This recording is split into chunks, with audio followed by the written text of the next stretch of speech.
is really amazing once you discover how important the pineal gland is in our anatomy and how that has been manipulated to control us. It becomes quite spectacular.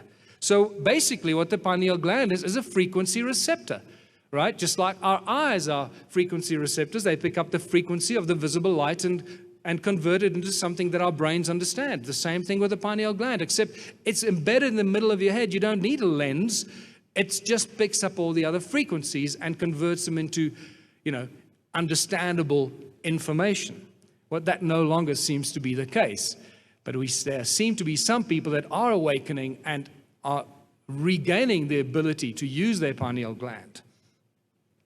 What does this all have to do with ancient civilizations and stone ruins in southern Africa? Everything. You'll see that these ancient civilizations understood frequency and they understood energy and how to convert frequency into energy.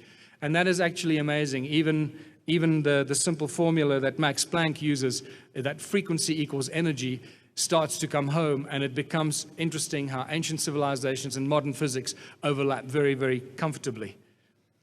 Sound and frequency are the common denominators of pretty much all religions and all creations. And very quickly you realize that in the beginning there was the Word. The Bible tells us that God said, "Let there be light." The Word of God. It is the sound of God that created the universe and all things in it.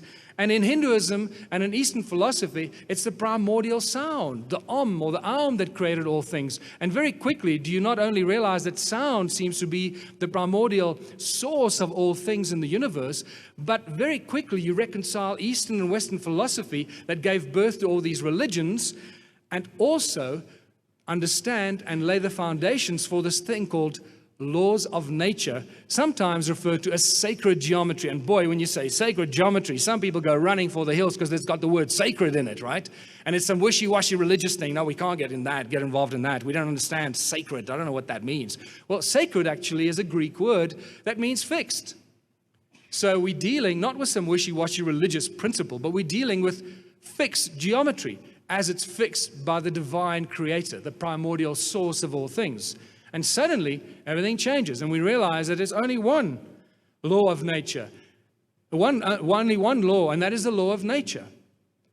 The 6 aspects of Om and Eastern philosophy, 6 sound frequencies, Om Mani Padme Hum, for those of you that do chanting. And suddenly, in the symbol of Hinduism, you start seeing, and many of these other symbols, you start seeing these beautiful shapes that are actually the representations of sound manifesting itself in physical form. And this is a beautiful moment.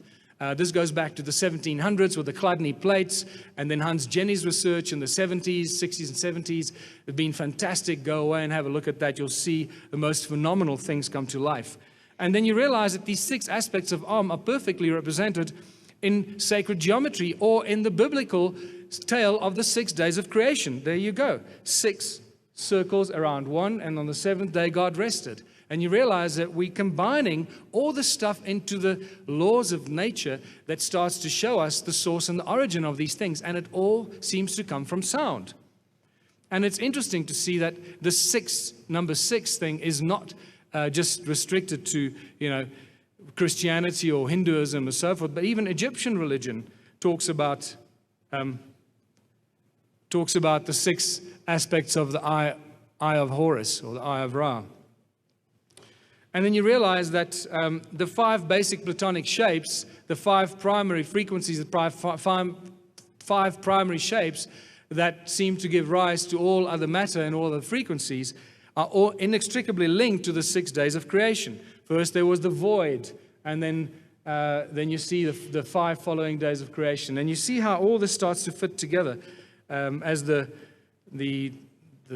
essence of God moved across the waters and across the void and so forth. And there you go. They're the 6 aspects of the eye of Ra.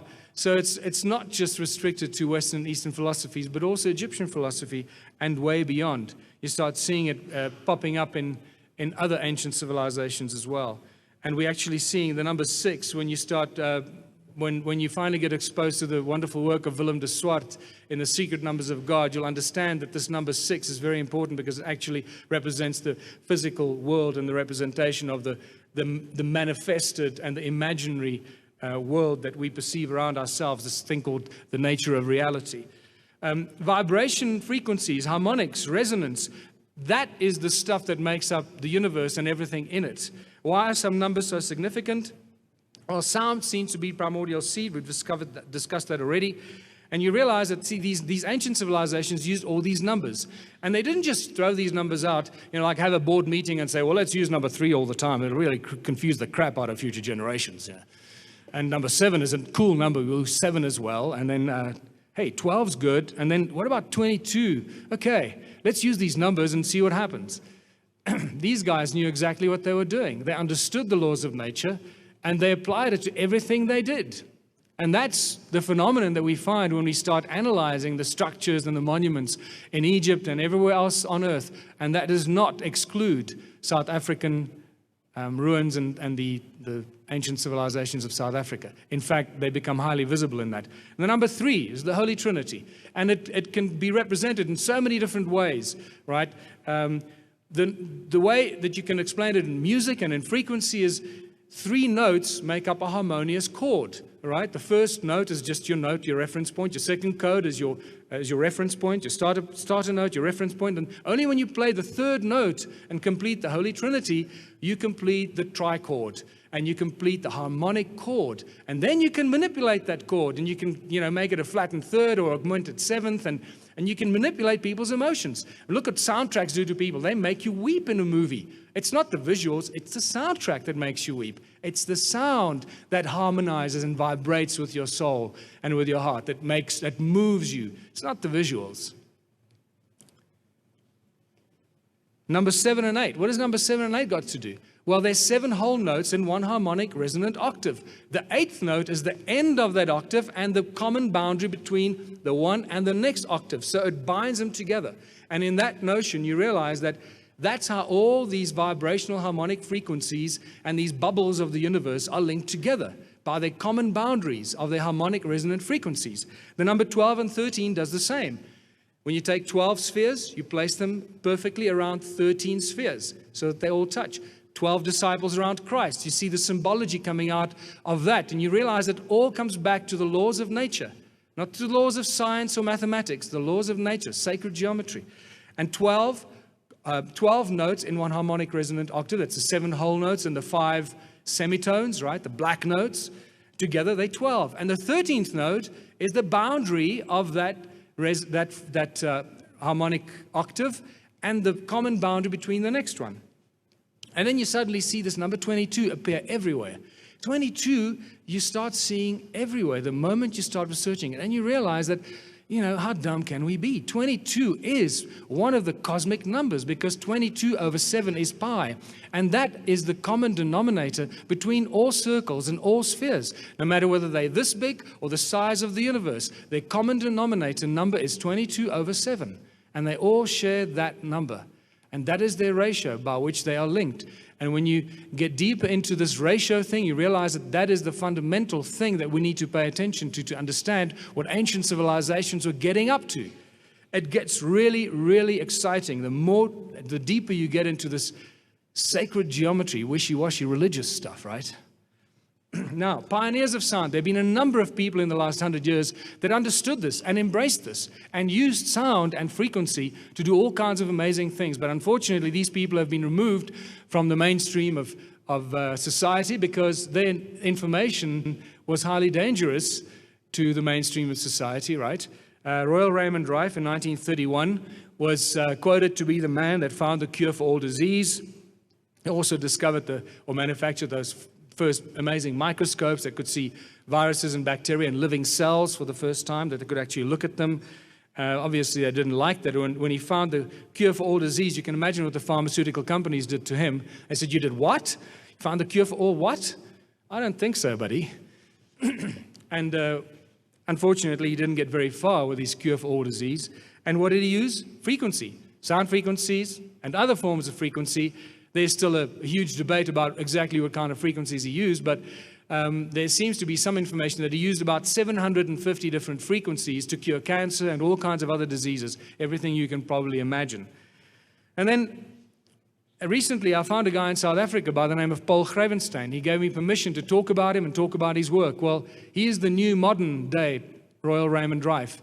He cures all disease and everything you can imagine in the field with the farmers, pests, insects, worms, viruses, you name it. And Paul he's a very simple, humble farmer who's just got this gift, and he knows exactly what to do.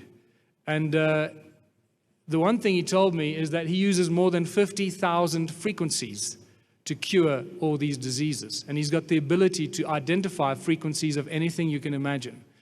In my longer lectures, I speak in greater detail about how he works and what he does. But take a note of Paul, because we'll need to make sure that we build some sort of protective, energetic field around him before they wake up to his abilities. In 1888, John Keeley showed the world how the power of sound can be used to do all kinds of things. Lift giant blocks of stone, crush them into the finest kind of talcum powder, drill perfect holes with absolute precision and accuracy down to a fraction of a millimeter. He disassociated water with sound, and he did all kinds of amazing things. And he also said that the earth rings like a bell. And this dynasphere that he had, this musical dynasphere, was directly associated with the frequencies of the earth. And through the frequencies of the earth, you could tap into those and use them for a source of energy. And guess what? This is exactly what Nikola Tesla said a couple of decades later when he built his Tesla Tower. Tesla obviously gave us free energy. I heard from Andrew Collins the other day that one of his tests, he apparently lit about 20,000 homes in an experiment at one night on Long Island. 20,000 homes that he lit with his radiant energy from the tower on Long Island, his Tesla Tower. But he also said that the earth rings like a bell, and wherever you are on the surface of planet Earth, you can tap into that sound frequency and use it as an inexhaustible source of energy. Okay, these are all important clues. As you can see, we keep coming back to sound, right? And there's the Tesla Tower on Long Island, built 1902, and then brought down in 1917. And one of the things that I believe he did based on the work of Carmen Bolter, there are two possibilities. He either drew the charge and the current, or the energy fields, let's call it that rather, from the ionosphere, because he speaks a lot about the ionosphere in his research, or he tapped into the surface of the earth, which Carmen Bolter from Calgary University suggests, and he tapped into the sound frequencies of planet Earth, and he used that, and then he pulled it up to the top, and then he converted it into his radiant energy form. So one of the things that he did is also he created this light on the right-hand side, the cordless light. You pick up in your hand, and it lights up. You don't need any wires, you don't need any power source. It just picks up the energy from your body and it lights up in your hand. Now you think it's magic, it's well documented. He showed this off many times, and guess what? We can do that today. There's a company right here in Johannesburg called High Pressure Heating that does that. They do that with neon light tubes. They're in the wood drying business, and they got these long machines that they slide these tree trunks into. They tighten it up, suck all the oxygen out, suck all the air out, and they expose it to 13.56 megahertz.